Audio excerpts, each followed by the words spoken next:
तिलक योगी season 2 रहस्यमय यात्रा last part 16।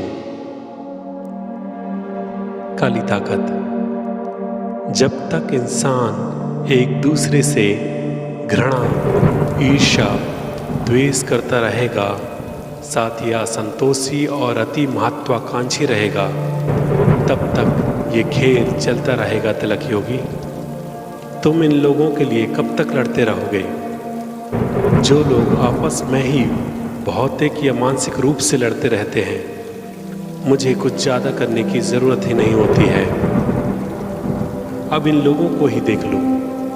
गौरव अवसाद में क्यों चला गया? क्योंकि वह जिस जगह पर जाना चाहता था वहाँ अहमद पहुँच चुका था। समय ने फिर खेल खेला। जब अहमद का समय आया तो वह जहाँ पहुँचना चाहता था नहीं पहुँच सका था और उस जगह पर वर्मा पहुँच गया। समय ने फिर खेल खेला और जहाँ वर्मा पहुँचना था वहाँ वर्मा नहीं पहुँच सका और उसकी जगह ये गीतांजलि पहुँच गई।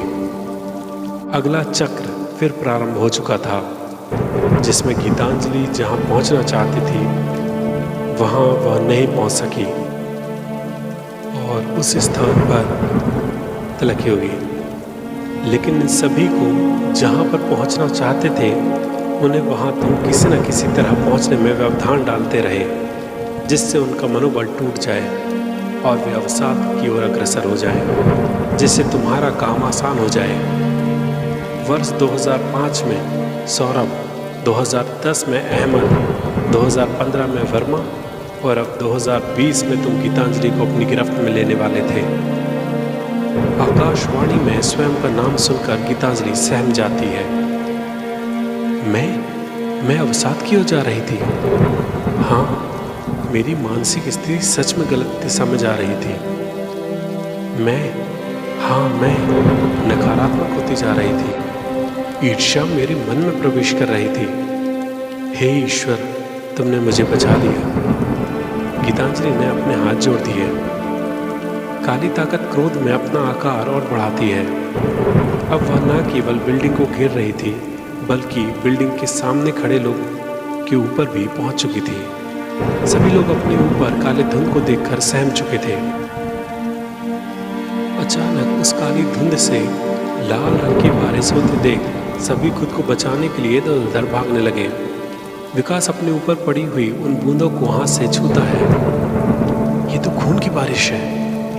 खून की बारिश सुनकर ही लोग भागने के साथ साथ चीखने और चिल्लाने भी लगे। काली धुंध में से गूंजती हुई हंसने की आवाज आती है। अब तुम सब मारे जाओगे।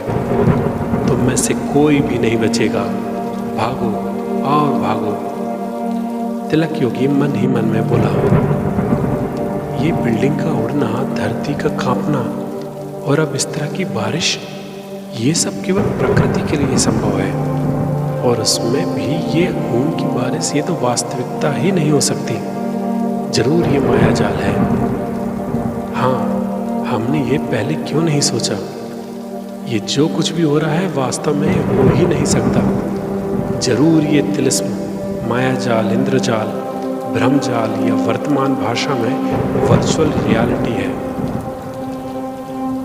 तिलक हवा में ही अपनी आंखें बंद करता है और अपनी योगिक शक्ति को जागृत करके आंखें खोल देता है। सामने कुछ सामान्य दिखाई देता है। बिल्डिंग हवा में नहीं बल्कि जमीन पर पूर्ववत थी। जमीन कांप नहीं रही थी बल्कि स्थिर थी। काली धुंध थी लेकिन उसमें खून या अन्य कोई बरसात नहीं हो रही थी। उसके अनुमान के अनुसार ही ये सब तिलिस्म था। तिलक योगी फिर से अपनी आंखें बंद करता है और योगिक शक्ति से हटकर सामान्यतः पुनः आंखें खोल देता है।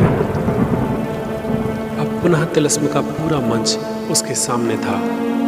अब तिलक योगी की बारी थी। तिलक योगी, सभी लोग भागना और डरना बंद कीजिए।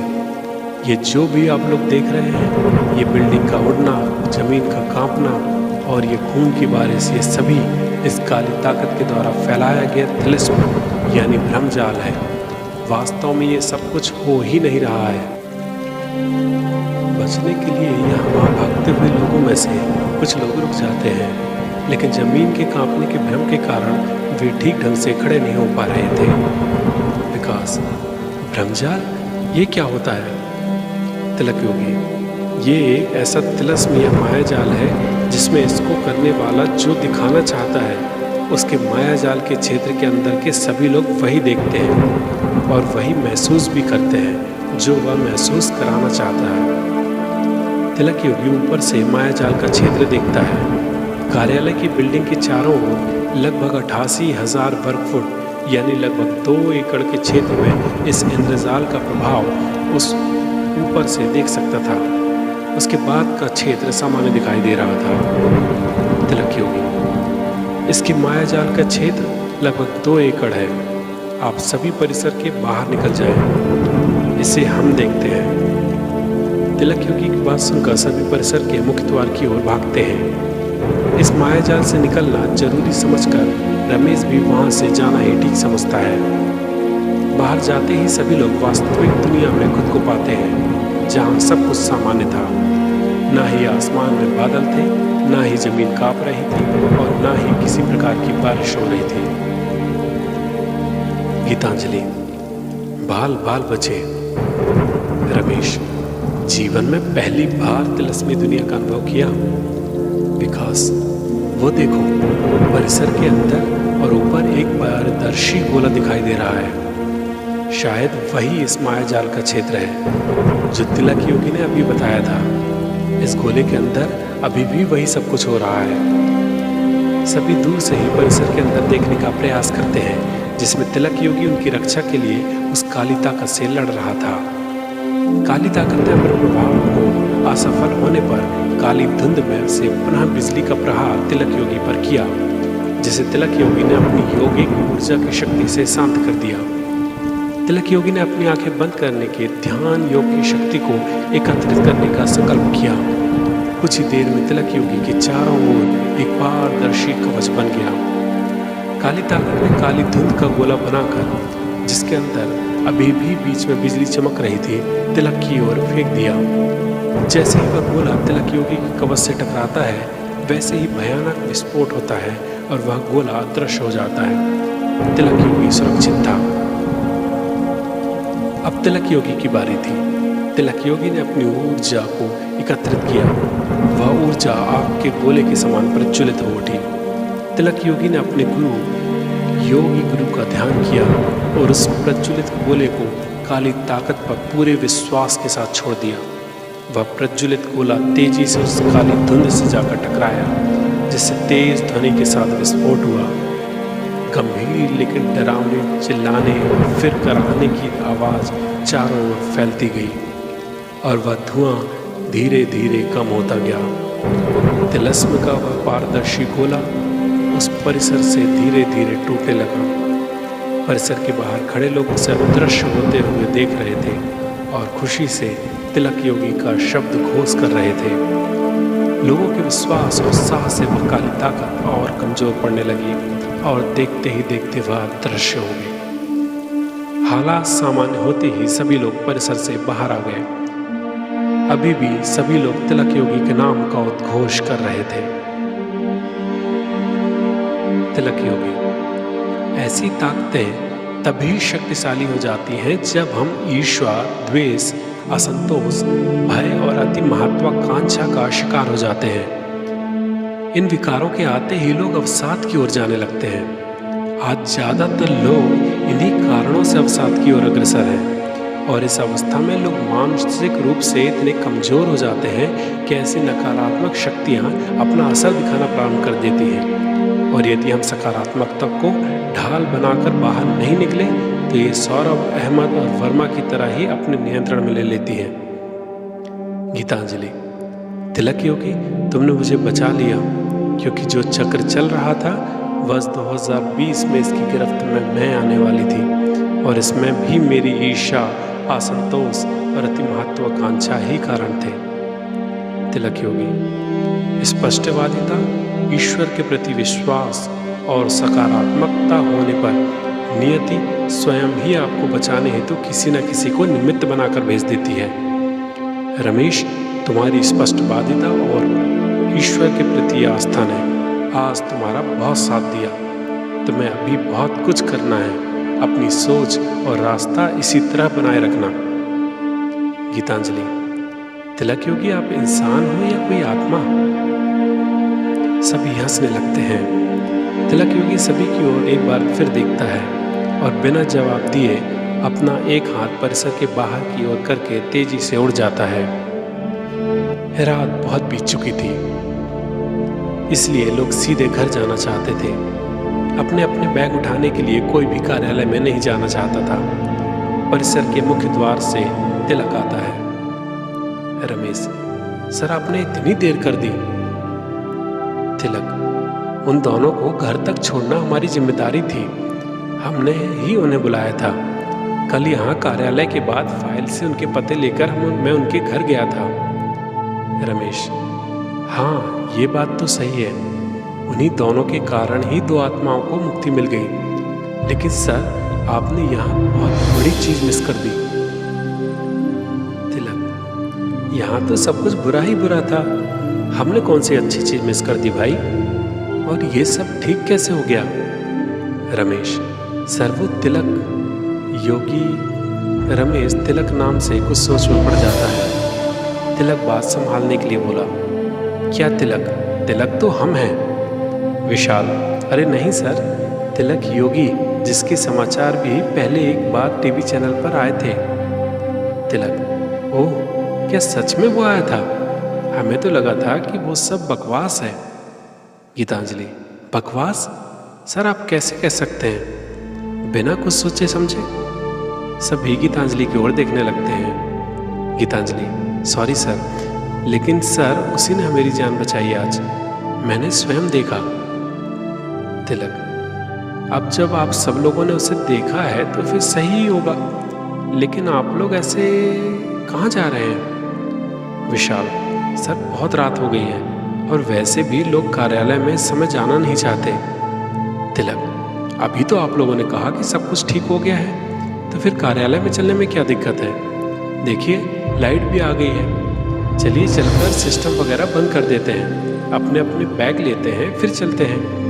वैसे भी आज तो खुश होने का दिन है ना, आप लोगों के डर के अंत का दिन।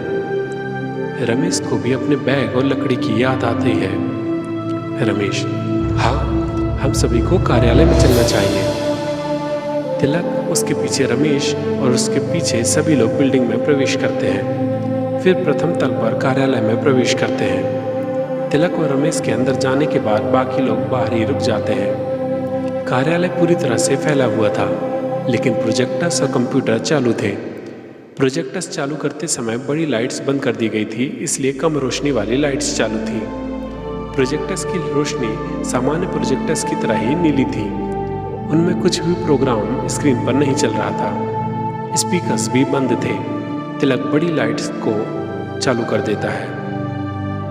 पूरा कार्यालय रोशन हो जाता है। बाहर खड़े सभी लोग सामान्य रोशनी देखकर अंदर आ जाते हैं। गीतांजलि, कितनी शांति का अनुभव हो रहा है अब यहाँ। विकास आखिरी कुर्सी की ओर देखता है। आश्चर्य, आखिरी वाली कुर्सी टूटी पड़ी है। विकास की बात सुनते ही सभी की नजर उस आखिरी कुर्सी, जो शायद उन तीनों आत्माओं के मुक्त होते ही टूट गई थी, पर पड़ती है। रमेश, चलो अच्छा हुआ, ना रहेगा बांस ना बजेगी बांसुरी। तिलक जोरों से हंस देता है। तिलक के साथ बाकी सभी लोग हंस देते हैं। माहौल हल्का हो गया था। तिलक, आप लोग जल्दी जल्दी कंप्यूटर को शट डाउन कीजिए और प्रोजेक्टर्स को बंद कीजिए। हाँ, ऑफिस को थोड़ा व्यवस्थित भी कर दीजिएगा। तब तक हम प्रोजेक्ट को पूरा हो चुका है, क्लाइंट को मेल कर देते हैं। कल उस प्रोजेक्ट की लॉन्चिंग भी है। आप लोगों ने उनका काम समय पर कर दिया। अच्छा खासा ओवरटाइम के साथ इंसेंटिव भी आप लोगों को मिलेगा। सभी के चेहरे पर मुस्कान आ जाती है, क्योंकि उन्हें पता था कि अब ना केवल इस प्रोजेक्ट में बल्कि वे हमेशा ओवरटाइम कर सकते हैं, वो भी अब बिना किसी डर के। जैसे ही सभी अपने अपने काम में लग जाते हैं, तिलक अपने कमरे में जाकर प्रोजेक्ट को मेल कर देता है। रमेश कमरे में आता है। रमेश, सर मैंने कभी सोचा नहीं था कि आप भी इन शक्तियों के बारे में इतना कुछ जानते होंगे। तिलक, कौन सी शक्तियाँ? रमेश, सर जब हम कार्यालय में उस काली ताकत से लड़ रहे थे और मैंने जब तांत्रिक शक्तियों से भरपूर लकड़ी का प्रयोग पहली बार किया था, उस समय मेरे हाथे पर हाथ रखकर आपने मुझे संभाला था और उसके बाद उस तांत्रिक ऊर्जा को आपने बड़े ही अच्छे से प्रयोग किया था। तिलक, अरे हमें ये सब नहीं आता है। वो तो पता नहीं, कल रात स्वप्न में कोई योगी आए थे और उन्होंने स्वप्न में ही दिखाया कि इस तरह से कुछ करना है। बस उस समय का ही मुझे याद था और हमने वही कर दिया। रमेश, हाँ वो तो मैंने भी सपने में ही देखा था कि आपने आकर मेरे माथे पर हाथ रख दिया। ओह, तो आपको इस बारे में स्वप्न में ही दिखा था और बाकी आप कुछ नहीं जानते। तिलक अनभिज्ञ बनते हुए, हाँ रमेश, ये सब हमें कैसे मालूम होगा? और जितनी बातें बाहर बैठे लोग नहीं जानते, वे बातें बाहर कार्यालय के लोगों को बताओगे तो कोई विश्वास करेगा क्या? इसलिए भाई हम तो नहीं बताने वाले, तुम्हारी तुम जानो। रमेश कुछ सोचकर बोला, जी सर, मैं भी नहीं बताऊंगा। एक तो वे विश्वास नहीं करेंगे क्योंकि उसमें से ज़्यादातर लोग उस समय तो होश में ही नहीं थे, और यदि भी कर भी लिया तो फिर मैं उनके साथ सामान्य नौकरी भी नहीं कर पाऊंगा जिसकी मुझे बहुत ज़रूरत है। तिलक, गुड डिसीजन। रमेश, सर आप तिलक योगी से पहली बार मिले? तिलक, नहीं। रमेश आश्चर्य से, यानी आप पहले भी उनसे मिल चुके हैं? तिलक मुस्कुराते हुए, नहीं भाई, हम एक भी बार नहीं मिले। हाँ, आज दूसरी बार उसका नाम जरूर सुना आप लोगों से। रमेश मुस्कुराकर कमरे के बाहर जाने लगता है। Good night sir. तिलक, देर रात हो गई है, हमारे साथ चले चलना, हम छोड़ देंगे। रमेश, ठीक है सर, मैं बाहर इंतज़ार करता हूँ। रमेश कमरे से बाहर चला जाता है। तिलक टेबल समेट कर बाहर निकलता है। अरे आप लोग सभी अभी तक गए नहीं? पूरा कार्यालय पहले से ज़्यादा व्यवस्थित देखकर बोला, वाह, आप लोगों ने तो कार्यालय को चमका दिया।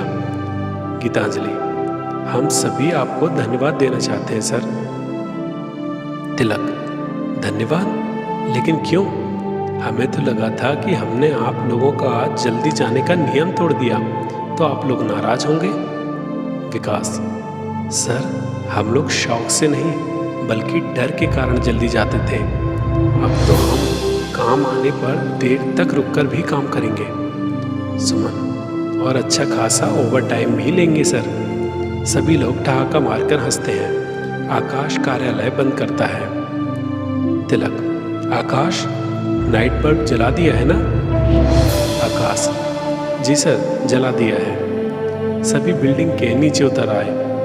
जाते समय पिछली 2 बार की तरह ही इस बार भी तिलक ने बिल्डिंग के प्रथम माले पर स्थित कार्यालय की खिड़की की ओर देखा। तिलक के देखते ही रमेश, आकाश, विकास, सुमन और अन्य सभी ने जैसे ही उसके खिड़की की ओर देखा, खिड़की के अंदर का बल्ब बंद हो गया। तिलक सभी के चेहरे देखता है। अरे भाई, आसपास भी तो देखो, बिजली गुल हो गई है, सभी जगह की लाइट गई है। सभी के चेहरों पर मुस्कान आ जाती है।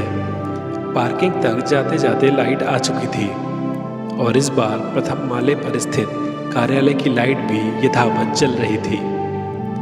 आखिरकार उस रात की रहस्यमय यात्रा ने रमेश नामक एक और रक्षक को निखारा, जिससे तिलक को अपनी यात्रा में तंत्र शक्तियों से भरपूर लकड़ी का धारक एक नया साथी मिल गया। इस घटना के बीतने के 2 दिन बाद ही सुबह 10 बजे रमेश ऑटो से ऑफिस जा रहा था। रमेश मन ही मन में उस रहस्यमय यात्रा से लेकर अब तक ना जाने क्या क्या मेरे साथ घटित हुआ है, और जो कभी कल्पना भी नहीं की जा सकती थी वह भी।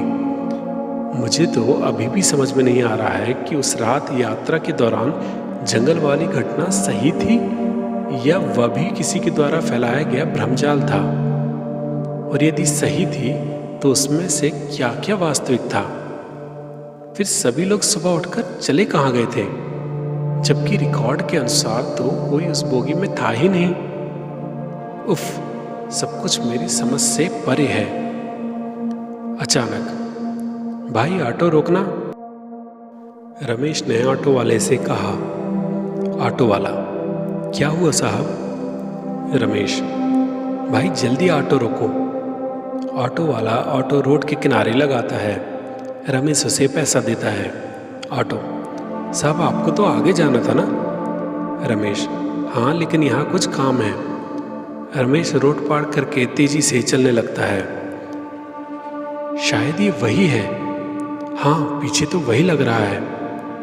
रमेश अपने कदमों की रफ्तार बढ़ा देता है। सुनिए, मैं आपसे बोल रहा हूँ, जरा सुनिए।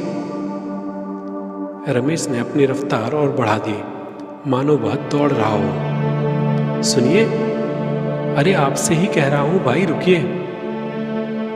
हे ईश्वर, मेरे लिए यह जानना बहुत जरूरी है। रमेश ने मन ही मन ईश्वर से गुहार लगाई। रमेश के आगे तेजी से भागता हुआ आदमी रमेश के कदमों से मानो प्रतिस्पर्धा कर रहा हो। आखिर मजबूरी में रमेश ने सड़क किनारे पड़ी एक छोटी लकड़ी को उठाकर उस आदमी की पीठ पर फेंक दिया। लकड़ी आदमी की पीठ पर पड़ते ही आदमी ना चाहते हुए भी पीछे की ओर मुड़ गया। रमेश चौंक कर बोला, दौलत सिंह आप? नए रहस्य पर से पर्दा हटाने के लिए हम जल्द ही मिलेंगे। 21वीं सदी का सुपर हीरो तिलक योगी सीरीज के अगले भाग में, तिलक योगी सीजन 3।